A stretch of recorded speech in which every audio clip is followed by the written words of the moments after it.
Welcome to Reading Under the Covers, a romance novel podcast where we chat, fangirl, and maybe even swoon over our latest reads. I'm Francesca from Under the Covers book blog, and today we are diving into a topic that I know will get people talking because I'm ranking my ultimate Lisa Kleypas heroes. Controversial, lots of emotions, lots of opinions. I know.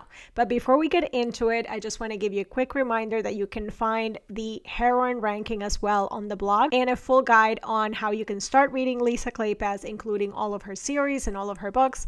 And if you're looking for even deeper dives into some of her series, we also have some detailed guides for each of them on the blog. So I'm going to leave all of that Lisa Kleypas fountain of recommendations and informations in the description and the show notes below. So you can go and check out all of that, including also our top 10 books by Lisa Kleypas, so you can see which are our favorite books. But today I am talking rogues, rakes, brooding billionaires of the Victorian variety, and men who are so wildly obsessed with their heroines that they have set an unattainable standard for real life romance. Now, I need to say, this was a painful exercise to rank these heroes because every single one of these men deserves their own moment of worship. And even not just these men, because there are even more amazing heroes that Lisa Kleypas has written. But in the spirit of ranking, I had to make some tough choices.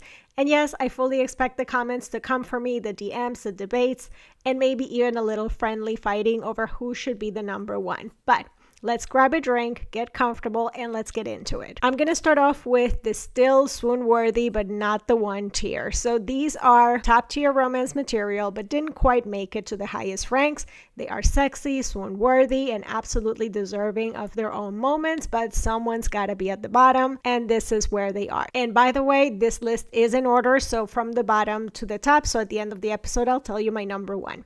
So first up, we have Tom Severin from Chasing Cassandra. Now, don't come for me, but I love a calculating, money can buy everything except love kind of hero, and Tom delivers. He is the ultimate Victorian billionaire grump. He is rich beyond measure, emotionally unavailable, and convinced that love is just another transaction. But then he meets Cassandra Ravenel, and all that logic, it's out the window. The way that he completely rearranges his entire existence just to make her happy is just delicious. But, and I say this with all the love, I needed just a tiny bit more emotional groveling from him because the man went from love doesn't exist to I will rewrite the laws of nature for you in about 2.5 seconds. And while it was absolutely hot, I just wanted one more moment of realization for him. But he's still a winner, but just not the winner. Next, we have John McKenna from Again the Magic. He is the I will make you regret rejecting me hero. If you love a good second chance romance with pining, with forbidden love, then McKenna is your guy. So let me set the scene. Aline Marston, our heroine, and McKenna fall in love as teenagers. She's an aristocrat and he's a stable boy. Then her father finds out and he forces her to break his heart in the most brutal way possible. So McKenna doesn't know that she's protecting him, and he leaves, goes off, reinvents himself, and basically goes from stable boy to self-made success. But then he comes back. He is all broody, but he's also a rich, powerful, and devastatingly attractive man. But he is hell-bent on making Aline regret what she did. And yet the man is still deeply in love with her. He's a walking contradiction of vengeance and longing. He can't resist her, even when he thinks she's still the heartless woman who destroyed him.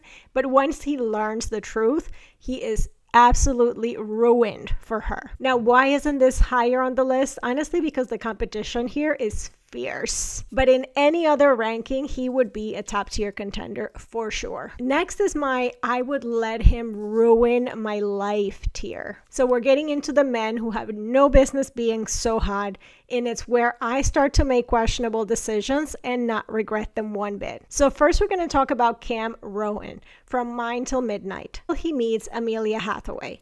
And y'all, he falls so hard. What really gets me is just how patient he is with Amelia. She is so used to taking care of everyone else that she doesn't know how to let someone take care of her. But Cam doesn't push, doesn't demand, he just waits. And then once she gives in, he makes it so worth it.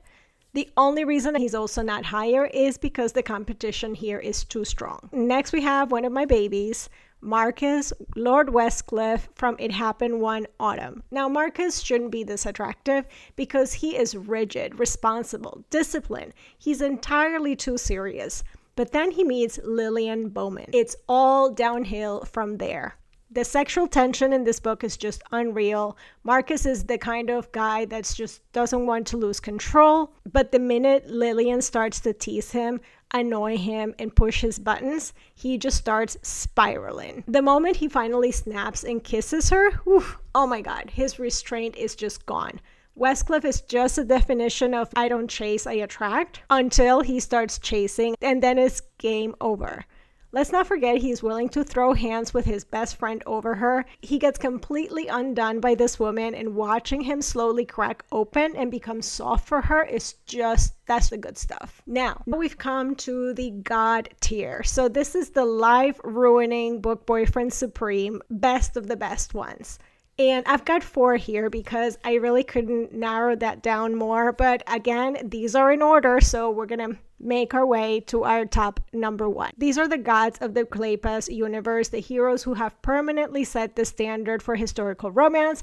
And if you disagree with me, you're entitled to your opinion, but just know I'm right. Starting off in this tier, we have Rhys Winterborne from Marrying Winterborne. Now, Rhys is a self-made Welsh businessman who clawed his way to the top. He should be cold and ruthless, but the moment that he meets Helen, this man is ready to hand over his entire empire just to make her smile.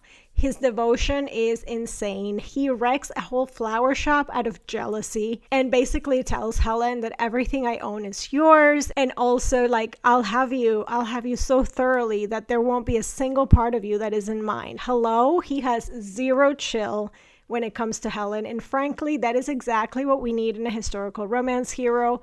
Rhys is intense, devoted, a bit borderline feral, but that is actually why I love him. Then we have Hardy Cates from Blue-Eyed Devil. Now, this is the only contemporary romance hero that I've put on this list. And if you love a good morally gray, self-made hero who will fight for their second chance, then Hardy is going to be your guy. He's a Texas bad boy turned powerful businessman, and his redemption arc in this book is just amazing. He's cocky, ambitious, and willing to do whatever it takes to get the woman that he loves. You know what? It works. He's a bad boy who actually learns from his mistakes.